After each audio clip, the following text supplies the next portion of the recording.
بسم الله الرحمن الرحيم. عندنا هذا الجرايندر يسمونه ليلت ويليام. الحين الموديل هذا بي ال 72 مبطل. طبعا في 4 مسامير، حجمهن صغير، تقدر تبطلهن باي سكروب مناسب لهذه المهمة. بعد ما بطلنا الهوبر الفوقي ثبت المسامير، وهذه حركة يعني ما هي بحلوة من الشركة هذه. فيه بعد هني مسامير، مسمار كبير وفيه مسمارين صغار، ضروري ان نحن نبطلهم عشان نوصل للترس. هذا ضروري، هذا المسامير ما يبطلهن اي سكروب الا السكروب الصغير اللي بطل اللي فوق، هو الوحيد اللي يقدر يوصل للمسمارين هذين الصغار. يعني شغله متعبه انك تقدر تبطل هذا الجرايندر، شغله متعبه جدا. ما تخلي لك نفس انك تنظفه باستمرار، نفس اليوريكا اللي كان عندي الصغير. فانت مضطر هني تفك حاجات كثيره عشان توصل للترس هذا. هني نقدر نشيل هذا حق الزر اللي هني، حق الزر اللي هني نقدر نشيله ونبدا نشوف القهوه. طبعا ما نحتاج في المسامير هذه. الف الترس هذا، الفه كامل لين يطلع. شوف كيف طريقه الفك، بس تتم تلفه اتجاه يعني عكس عقارب الساعه. شوف القهوه المتجمعه، شوف كميه القهوه. طبعا انا جايب ماكينه شفط تشفط هذه القهوه. شوف هني عملية التنظيف تخليه يرجع كأنه وكالة. الآن شوف حاطه بالفاكيوم كلينر بالمخمم. شوف القهوة هني المتحجرة. شوف هذا من خذيته والله ما أعرف كم سنة من قبل. شوف الآن ليش؟ لأن القهوة فيها زيوت. شوف كمية. طبعا الآن بفك هذه. الآن ننظف القهوة. الآن نبطل هذه. بعد ما بطلناها طبعا أنا بطلتها قبل التصوير، أرخيت عليها شوي تكون قوية، حطيتها في بيرنج حطيته. طبعا استخدم الأسلوب العسكري، آخر شيء يتبطل أول شيء يركب. شوف تحجر القهوة. الآن شوف يا عزيزي، شوف القهوة المتحجرة في هذا المكان. شوف كمية القهوة. هذه الكمية صار لها فترة طويلة وهي موجودة في الجرايندر وتعاني من الإهمال، ما حد نظفها يعني بصراحة كسر. شوف الكمية الهائلة اللي تسقط من هذا الترس بعد التنظيف أو محاولة تنظيفه، لأن القهوة دائما فيها زيوت، والزيوت تسبب تكدس القهوة في أي مكان. شوف هذا صاير أسود مثل القار. شوف أسود من كثر اللف، لأن الترس هذا يلف بسرعة عالية. شو يسوي يوم يلف بسرعة عالية؟ يحرق القهوة. يا سلام، يعني أوسخ ترس جربته في حياتي. بوقف التصوير عشان أكمل باقي التنظيف. أنا متهول بصراحة من كمية القهوة اللي موجودة في هذا الترس. بصراحة كان قرار حكيم أني أبطل وأفك هذه التكتلات، وأعتقد والله أعلم أني بضطر أغسله بالماء، عشان ماء وصابون، عشان أطلع كل هالبلاوي المتكدسة في الترس، لأن الماء والصابون يشل الزيوت، وهذه القهوة كلها زيوت تسببت تراكم. شوف ما ودي أطول الفيديو عليكم، ولكن تقدر تقدم إذا أنت ما تبى تصبر وتروح لين تشوف. شوف قهوة متعفنة في هذه المناطق الضيقة. طبعا العيب مش من القهوة، العيب منا نحن اللي حطيناها داخله وطحناها. فهي مسكينة علقت في هذه الأماكن الضيقة. يعني بصراحة ما كنت متوقع أني بحصل هذه الكمية الهائلة من القهوة متكدسة في الأماكن الضيقة. يا سلام، بصراحة حرام والله اللي يشتري جديد، اللي يشتري مستعمل ولا ينظفه. شوف القهوة ني معفنة. شوف القهوة. الحين بروح اغسله بالماي والصابون عشان افك هذه البلاوي وانشفه، وبعدين اركبه مرة ثانية في مكانه بشكل افضل ان شاء الله. على الاقل ياخذ له فترة ثانية لين يجمع نفس القهوة مرة ثانية ونبطله وننظفه إذا احتجنا إذا تنظيفه، ويمكن ننفغبه ونجيب نوع ثاني أحسن من هذا النوع وما يكون قهوة. لكن ما في جرايندر ما يكون قهوة. الحين بروح أغسله وبيكم. الآن ببطل هذا لأن في كمية قهوة هائلة جدا، طبعا مثبت بطريقة قوية. اللي مثبتنا كان مثبتنا من القلب، حتى ألاحظ أن المسامير هذه وايد قوية، ما هي مسامير بسيطة، كأنها مضغوط عليها بالتوركريج، لأن يمكن الدوران عالي فهي ما يبغاه ينفك أو يتحلحل من قوة الدوران مع مع السنوات. يحتاج إلى ضغط وسكروب مربع. شوف، لو عندك سكروب صغير أفضل، لكن إذا ما عندك، شوف شوف شوف الكمية، شوف الكمية اللي موجودة، يعني يستاهل أنك تبطل. شوف الكمية. شوف الآن بنظف هذا عشان تشوفون. هذا المكان مثل ما تشوف نظيف.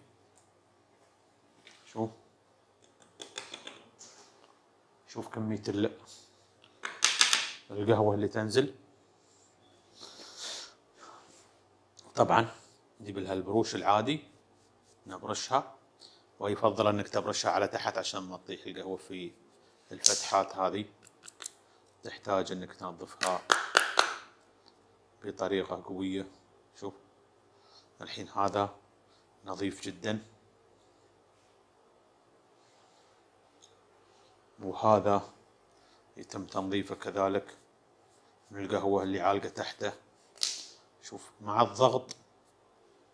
الضغط الشديد وما زال تدخل القهوة تحت بين هذه القطعة وبين هذه القطعة.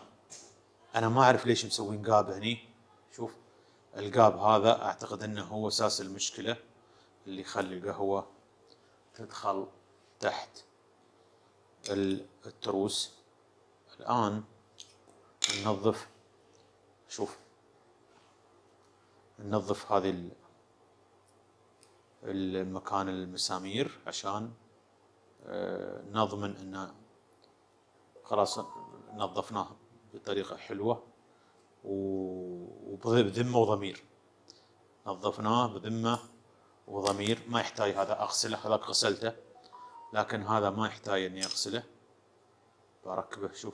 شوف فيه مسامير هني أنت ما تحتاجها، تحتاج هذه، يعني ما بتركبه بالغلط، تركبه صح في كل الاتجاهات، لأن الفتحات اللي موجودة مخصصة للمسامير فقط. زين. سهل انك تتيته مرة ثانية، سهل، لكن السكروب يقبض في الظروف الجانبية احيانا اذا كنت مو منتبه. اول شيء شد خفيف، وبعدين تعطيه شدة شوي قوية، تقدر تبتر الراس هذا اسهل لك. شوف اسهل في التسكير، بعدين ترد تعطيه الضغط اللي يستاهله، تحاول تضغطه بقدر ما تستطيع. شوف الحين راكب ولا أحلى. هذا غسلناه بالماء، شوفه نظيف. وهذا أصعب شيء، لأن هني شوف فتحاته. نبدأ نتيت عليه من جديد مثل ما تيتنا على اللي قبله.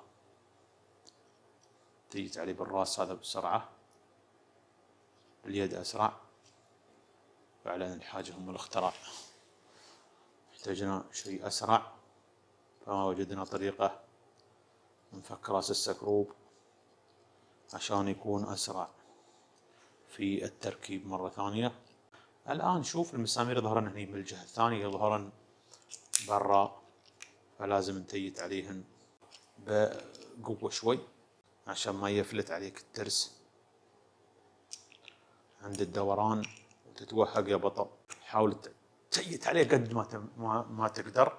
الآن بعد ما خلصنا هذيلا نجي على الجرايندر الأساسي ونشوف. أيوه، شوف كمية القهوة اللي موجودة، ونجيب الفاكيوم كلينر.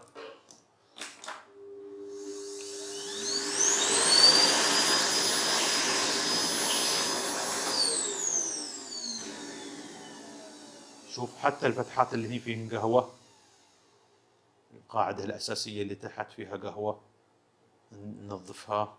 هذا عود أسنان. شوف هني الفتحة، فتحة مليانة قهوة، يمكن ما تبين. شوف فتحة انزال القهوة، شوف تنزل منها كمية قهوة هائلة. هذه كلها تقعد في كوبك يوم أنت تتقهوى.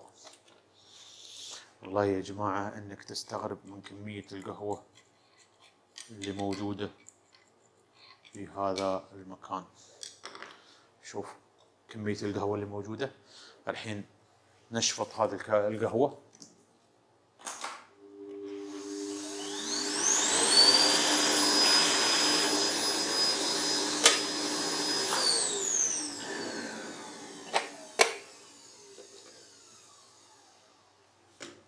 هذه كمية القهوة اللي طاحت من بوز القهوة.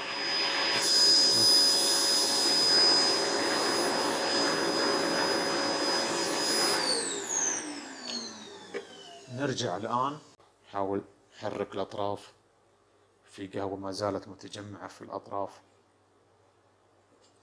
شوف كأنك يا أبو زيد ما غزيت. رغم اللي سويناه ما زالت القهوة تنزل. أنا حتى لو شغلته الآن ما في فايدة، ما شيء ينزل لأنه ما في شيء دوران يدور. فننظفه مرة ثانية.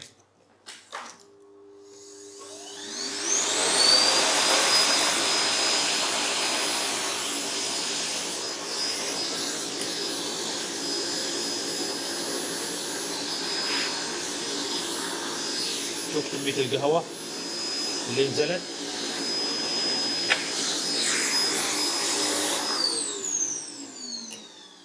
كذلك لو تلاحظ بدي المطحنة، ما أعرف إذا في شيء يمسكها من تحت، في مسامير تمسكها من تحت علشان نبى ننظف المحرك. الآن هذا بدي الجرايندر، هذا الماكينة، ماكينة الجرايندر. نحاول ننظفها من أي قهوة عالقة. تقريبا اكتشفت أن تبطيله سهل، ما هو ذاك الزود يعني. الجهاز مبروك، محتاج إلى تنظيف بسيط إن شاء الله. شوف فيه البلاستيك.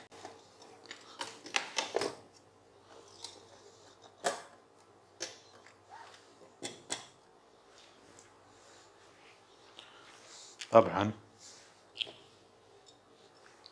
مثل ما تلاحظون هني في تثبيتات، فما أعرف لو بطلت التثبيت هذا هل هذا في صالحي ولا لا. شوف مجرى القهوة أصبح نظيف. هذا المجرى كذلك محتاج إلى تنظيف. شوف كمية القهوة، شوف كمية القهوة، لا إله إلا الله. شيء هائل، شيء هائل. لكن بدل ما ابطل مثل ما تشوفون راح تنفخته بالهواء وجميل جدا. نحط الفوكس هني. والله هذا مشكلة سالفة الفوكس. شوف نظافته كيف من داخل، ما في داعي ابدل البدي هذا كامل. الان اللي بسويه اني برجع القطعة هذه اللي فوق، ما اعرف لها حد تركب فيه او انها تركب وخلاص. شوف تركيبها سهل جدا، مثل ما قلنا اخر قطعة تنفك، اخر قطعة تركب.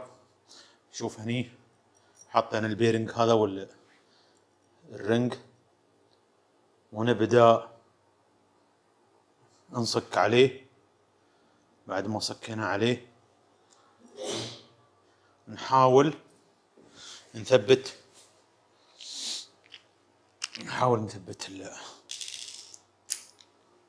شوف عشان تثبتها لازم تجيب تحط السكروب هني عشان يوقف لك الراس هذا.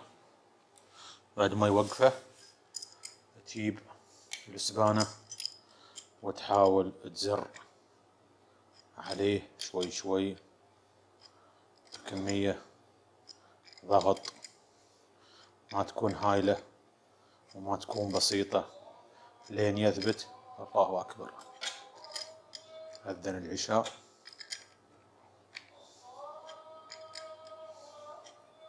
شوف الظاهر إن عليه ضغط شوي. شوف في ظلام صح.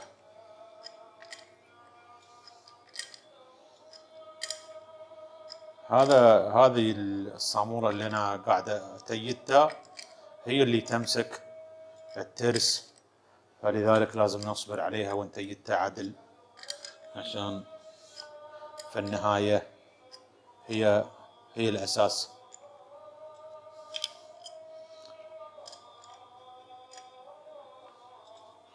شوف قام كامل يدور، معناته بدأ يتيت.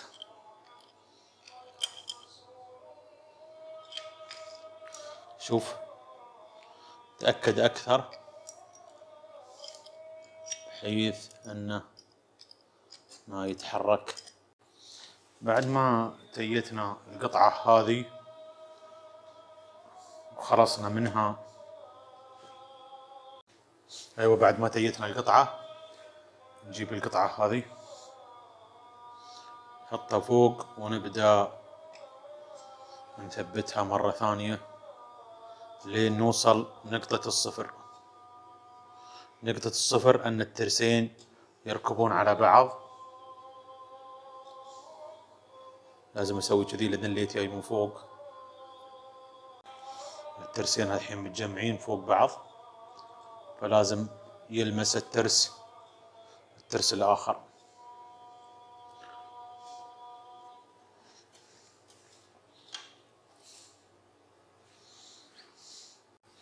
الآن مثل ما تلاحظون هذا لازم أحرك الترس اللي داخل يكون لصق على الترس اللي داخل. ما أعرف يلصق ولا ما يلصق. الحين الترس هذا الحين ما عاد يتحرك، أرخي شوي عليه هذه عشان أعرف نقطة الصفر. اسمع الحك، يمكن ما ينسمع. لحظة خلينا نقرب الميكروفون. إذا وصلنا نقطة الصفر نقدر شو تنفعنا نقطة الصفر؟ شو تنفعنا يا أبو سالم نقطة الصفر؟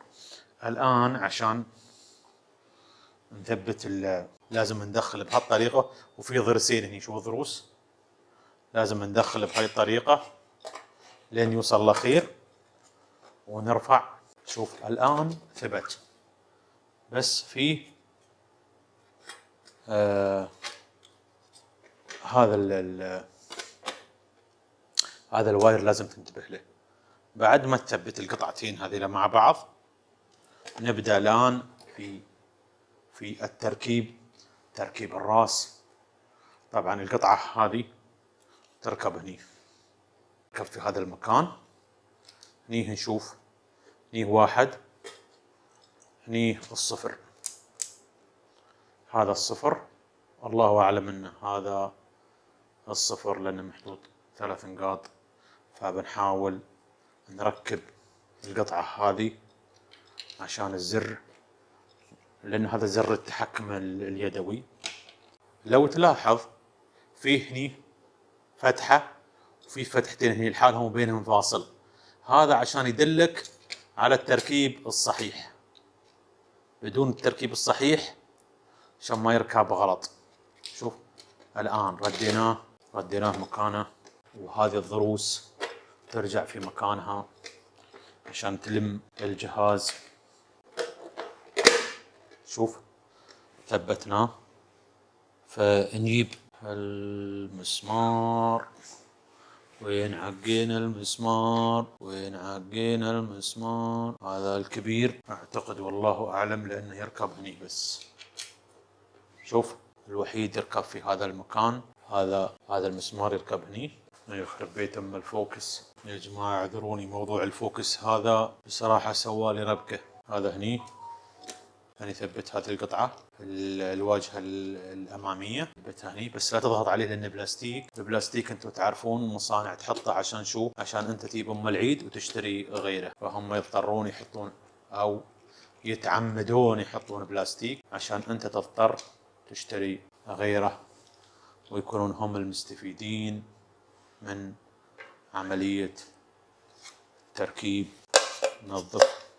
بعد ما نظفنا هذا طبعا فيه مكان هني حق هذا المكان عشان تعرف الاتجاه الصحيح، ما تضيع المسمار. لو طاح منك بيطيح في الحفرة هذه وصعب انك تطلعه بسهولة الا تنكس الجرايندر فوق تحت عشان توصل للمسمار اللي طاح. لذلك احرص انه المسمار ما يطيح من يديك عشان ما تطيح في حوسه، لانه يمكن يعلق داخل وما تقدر عليه. فلذلك انتبه، والله يستر من آخر مسمار انه يركب صح. الحين نبدأ ان شاء الله نشوف كل الامور راكبة صح، كل شيء صح. الحين الجرايندر 100 نظيف، 100 نظيف. انا متوقع ان الفوكس راح يخرب علي التصوير كامل وما استفيد شيء، لأن الفوكس أحيانا. تقريبا هذا كل شيء. تحياتنا للجميع والسلام عليكم ورحمة الله وبركاته.